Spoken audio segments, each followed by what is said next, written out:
Hello, good afternoon everyone. Welcome back. So, you are here for Holistic TV Planning, and we've got some great sessions coming up now. We are going to welcome to the stage for the first session, which is the Road to Premium Digital Video First Advertising. Mark Frain, the CEO of Foxtel, a good friend of the Future TV here, spoke last year, was brilliant. He's going to do a quick presentation for you, and then we're going to put him under the spotlight with our very own Justin Lebbon. So first of all, give Mark a very warm welcome.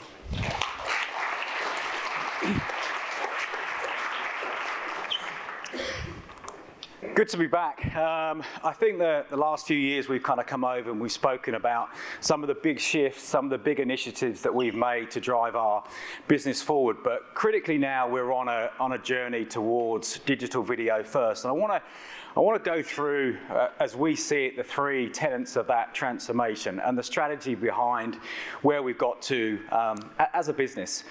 As a Foxtel Media advertising business, we're kind of managing a number of brands just to set the scene. Foxtel being the traditional cable TV business, Kayo and Binge are two streaming platforms, Fox Sports a production company, Hubble our aggregation play, and we also represent Tubi in the Australian market. So collectively just under 5 million subscribers under our representation in the Australian market. When I look at what's going on in terms of ad revenue in and around video, and I think this is a critical slide to set the scene.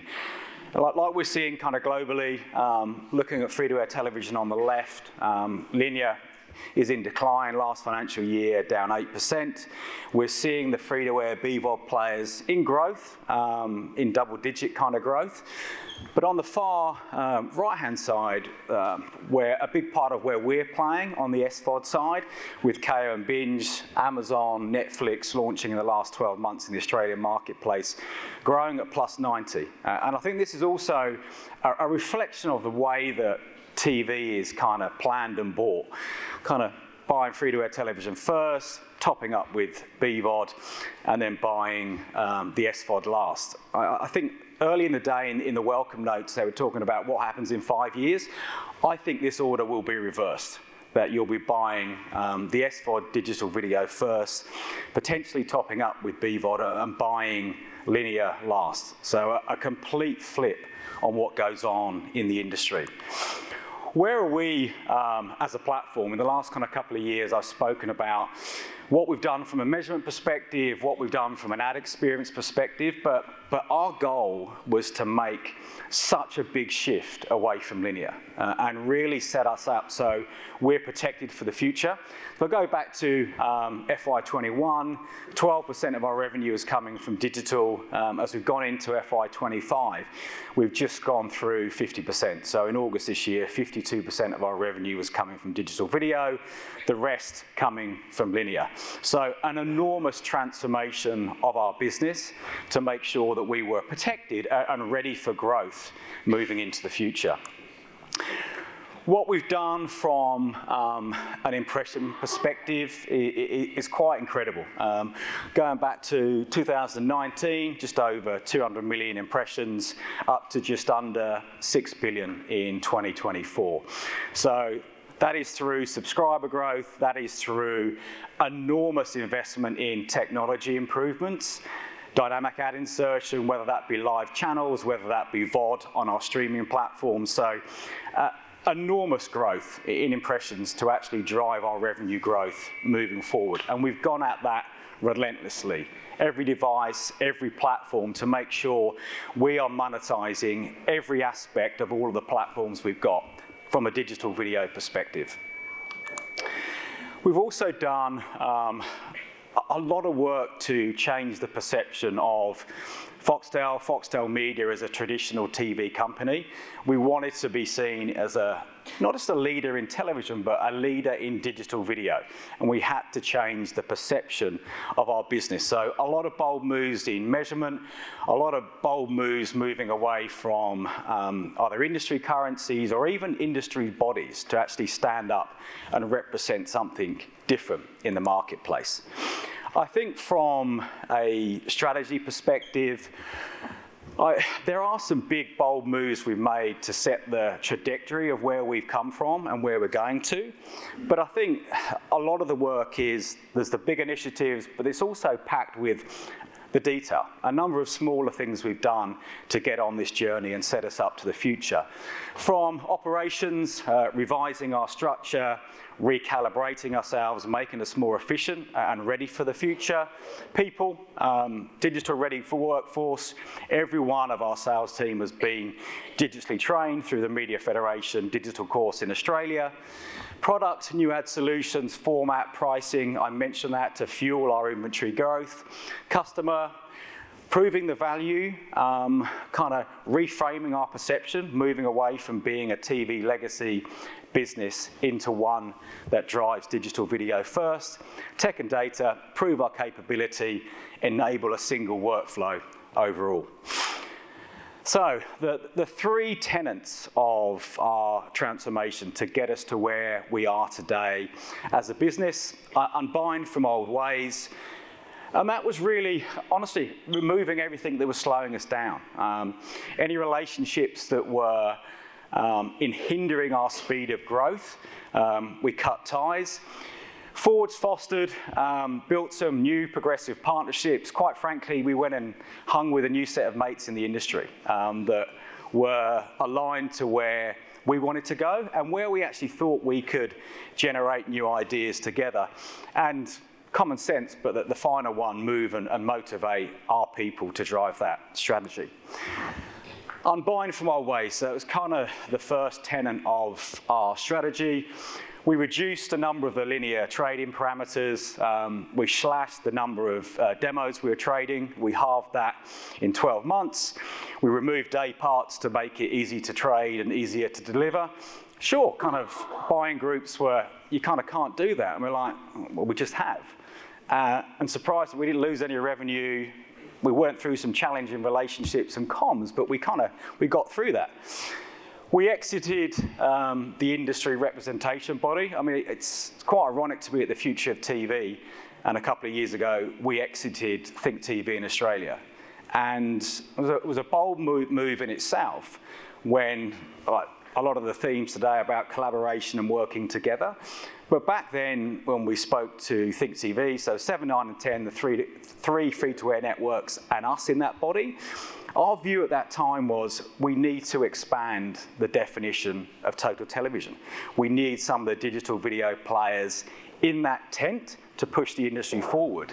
And at that time, the other stakeholders, shareholders of Think TV, disagreed. So we're like, oh, well, fuck that, we'll do it ourselves. And so we left Think TV and we forged a different partnership.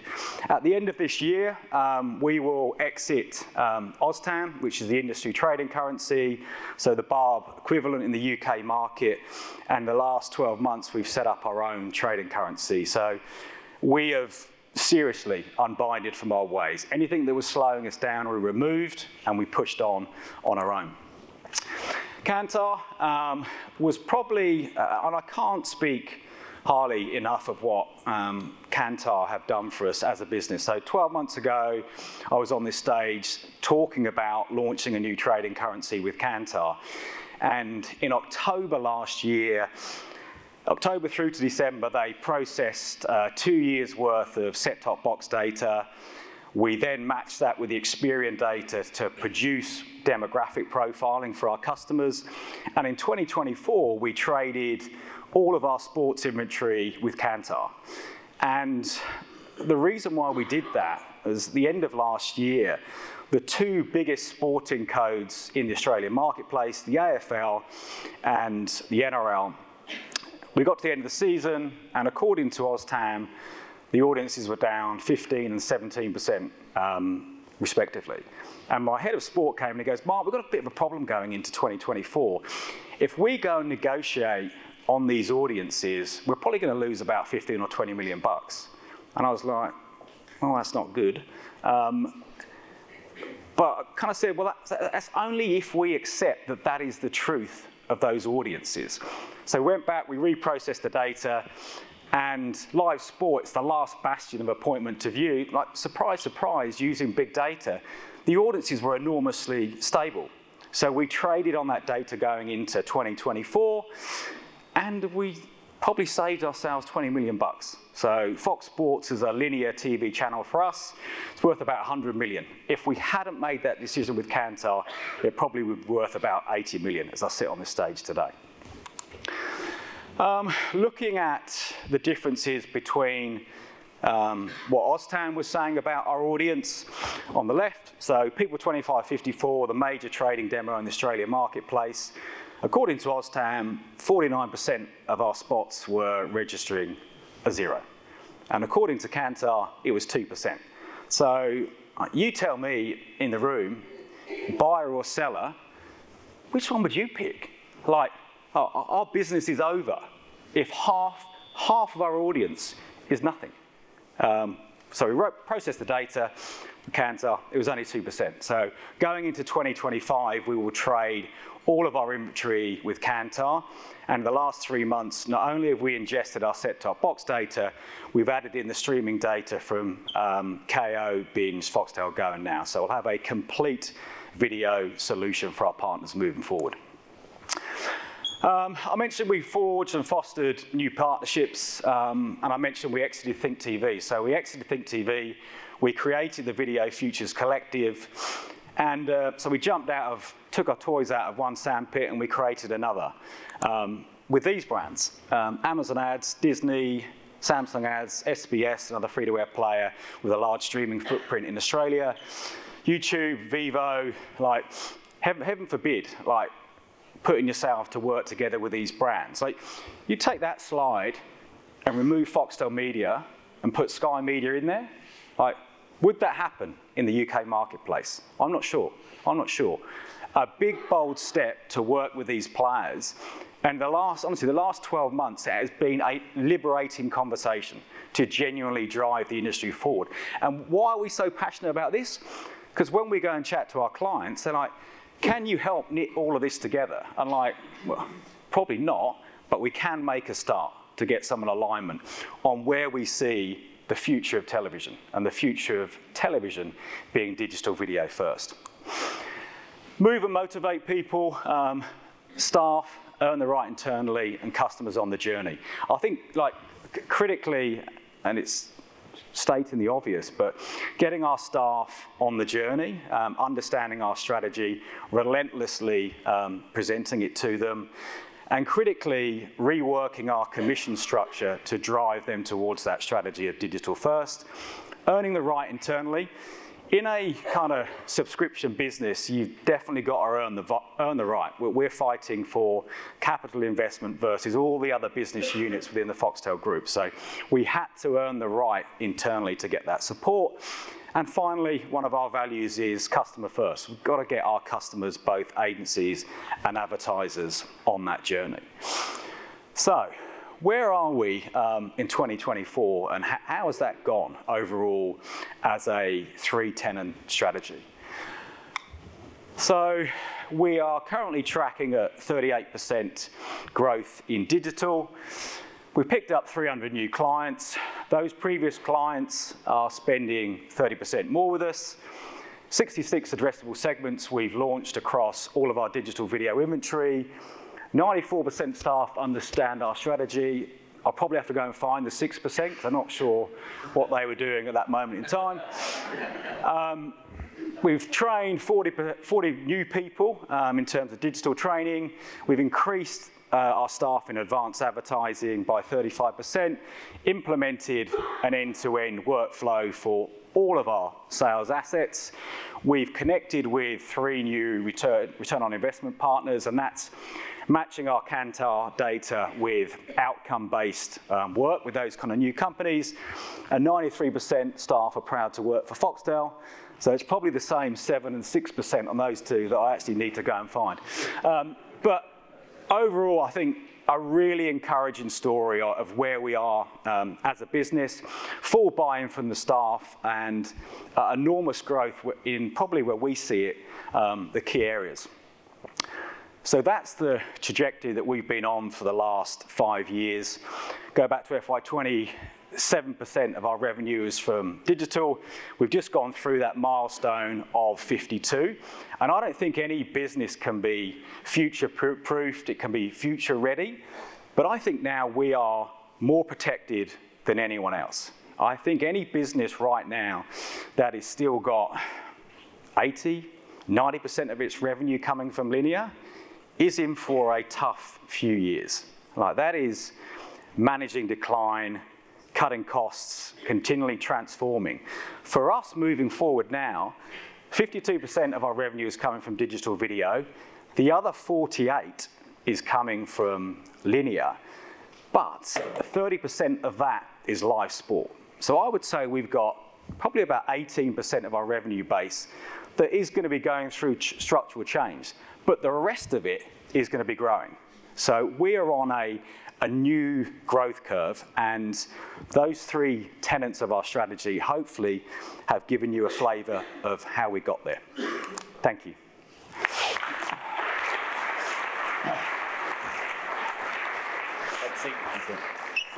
So a couple of things. One, I think I know who that 6% is, so I'll send you some names afterwards. Thanks, mate. 2, good, you've changed your chair around, because if it's not on a 45-degree angle, Jeff will have a go at me. Number 3, in the morning, I mentioned JICs, and Frain's mentioned them a few times. Apologise for that. JICs is basically a barb. I've had about 5 or 6 people come up to me and say, what the is a JIC? I was surprised that people don't know what a JIC is. Yeah, is that like an old-fashioned term or something? Well, it probably is, actually. Yeah, well, from your perspective, I'm actually going to talk about, I want to firstly say what a pleasure it is and honour that you come all the way from Oz to talk to us, present, to show us how much you're sort of mixing stuff up in your market. It's an absolute honour, so thank you very much for that. Thanks. And I want to talk about you and your new mates that you put up there. New mates. The feedback from the market is that you've got a principal sort of agreement with the Video Futures Council. Like, how committed are they in that community, and what actually are you guys doing together? Well, I mean, they are enormously committed. I mean, we've announced 3 big research projects this year, which all connect those brands to outcomes. And it kind of, the reason why it's working is because we've gone out and spoke to agencies and have done, what do you want? We'd like to see. What do they want? Collective research together. Like, take attention. Attention's kind of talked about. Many media companies have gone and done their own work around attention. Everyone's got an attention score. Yep. Right. But the industry goes, well, it'd be great if you all got together and we could get benchmarks across all of you. So that's one thing we're doing. So we're filling problems and gaps, which I think is why it's working in the industry. Will they join you under the sort of the one currency banner? Because I think what's important to recognise in Australia, you've got 2 trading currencies now. You've got the OzTam trading currency, and then obviously what you guys are doing under Kantar. Will the other guys join that currency and trade in a similar fashion to you? We'll have a go. I mean, you'll have a go at convincing them to do that? Or? Well, I think we already have. So we're starting on that journey. We're beginning to share more data together. Mm-hmm. And I think, like, everyone looks at that page and goes, oh, YouTube's in there, what are you doing? You're mad. Like, is your pricing going to go down? And like, no, like, the industry will work out which is the best inventory and which is the most premium. Mm-hmm. Well, it is. Yeah. Well, I think our CPMs are pretty good, so. Yeah. I don't know if you leave it to the industry. I just don't know if they would figure it out, if buyers will figure it out, because it's a very easy conversation, isn't it, to drive price down? I think that is a fear of all broadcasters.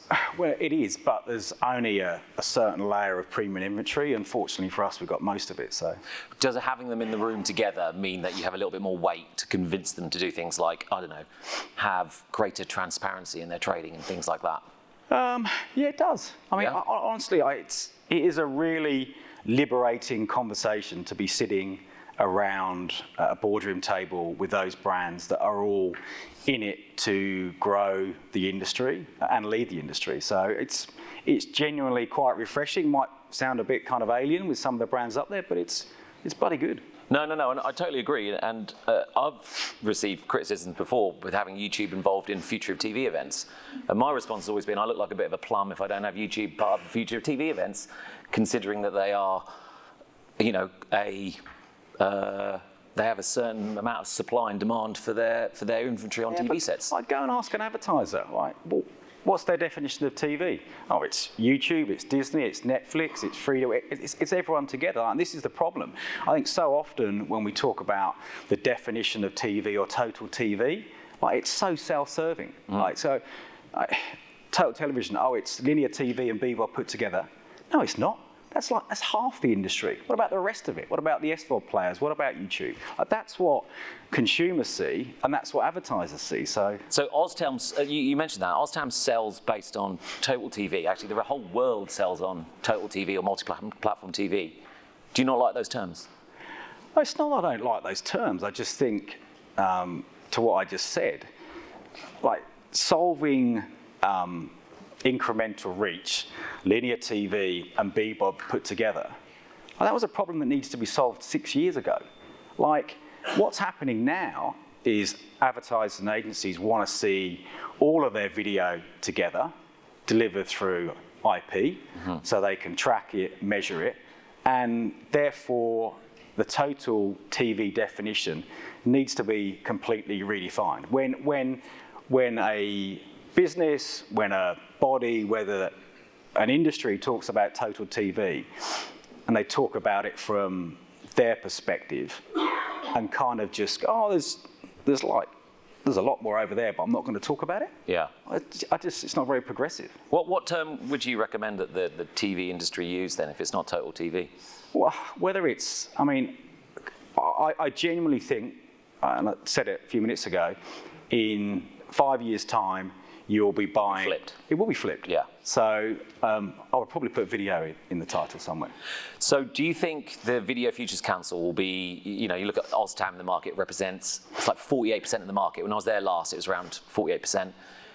Your collection, is that now bigger than what Oztam have as part of their panel? Oh, I mean, it's hard to get all of that information together. Yeah, it'd be close though, wouldn't it? It's enormous scale. I mean, you think about Amazon, 5 million plus subscribers, Foxtel Group, 5 million subscribers, add in YouTube, add in Disney, ESPN, you're getting up to significant scale in reach. Willie and Alan were telling me that the business in Amazon in Australia for Amazon has gone gangbusters as well. So it could be even higher than that figure.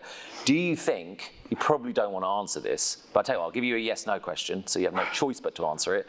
Do you think that both of you can survive, like a video collection group and Oztam, or do you think one or the other is will have to go to support the other?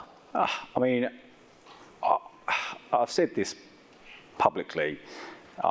It was in a bit of a mess, and it felt like it needed to be broken. And like, well, you saw for the numbers, like we didn't have an option. No. Like, I'm not blaming you for what you did, but I'm just like, can you both survive in one market like the size of Australia? 25 million people, it's a, what?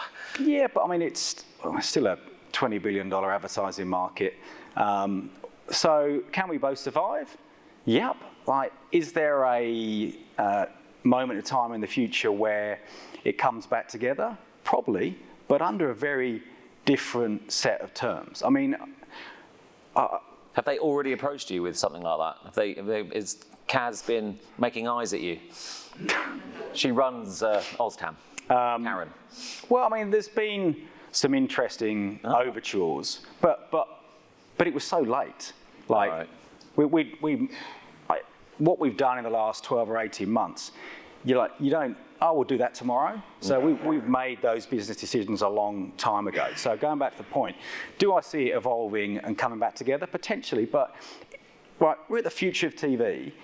If the TV currency is owned by 7, 9, and 10, the free-to-air industry, like, that's not the future of television. No, you're right. Do you think they regret not, bringing you part of the board and basically initiating the changes that you were requesting? You'll have to ask them, I think. I did. What they say? They do. Yeah. That's nice. Yeah. No, they do. Genuinely, I think they feel as though they made a mistake. Well, I mean, would they tell you that? Would Steve-O give you a call and go, "Oh, mate, fucked up there"? Well, I mean, Or are you guys too lofty and important to admit your mistakes? But, I mean, they lost their biggest customer, which is it's a big call when you're a measurement business. Yeah, fair enough. So, looking at the rest of the market, I imagine other broadcasters are looking at you and they're wondering whether they should do a Frainie. That's what I called it. Do you like it? Yeah, it's nice. It doesn't sit that comfortably, but yeah. No, I know. It's a bit nice, isn't it? But do you see, two questions here? Do you see other broadcasters doing what you're doing? You know, are they approaching you going, hey, I like those stats. Can I get some of that? Do you see that at all? I could have asked that question way better, but I didn't. So you just have to. Yes, I do. I mean, Really? it is always a great barometer coming back each year and seeing where the industry's at, what we've done, how do we compare. And I don't say this arrogantly. I say this with pride. But where we were, the data shows where we were 3 or 4 years ago, we were behind. But I would genuinely say now we're actually leading in quite a few areas. And to answer your point, we are being asked in many markets to go and take them through that story. And it's ballsy. It kind of takes some courage. But like the industry is like ready for change. I mean, like if you're not up for change, then being irrelevant is not another good option. So I think another point as well to come out of this is not to massage your ego any more than I already have done, is the salesmanship side of it. Is the fact that you're going into clients and agencies with a different sell. You're selling as a streamer. You're selling as something new, as a digital-first company, and I think that is quite a powerful sell in your country. Like, you're ringing up clients, they want to see you, don't they? And I've had first-hand experience of that in your market. Yeah, I mean, we've just gone through the annual negotiation cycle for 2025, and it's the annual beauty parade of what you've done, what products you've got, what's your product roadmap, how strong is your audience, what else capability you're bringing. And you look at the brands that are going in and out of an Omnicom, an IPG, and others, and it's those brands in the Video Futures Collective, it's the free-to-air industry, and I think if you are continually adding value to the industry, and that's part of the Video Futures mandate. We want to, a bit cliche, but we want to leave it in a better place than we found it. Yeah, the 300 new advertisers is interesting as well.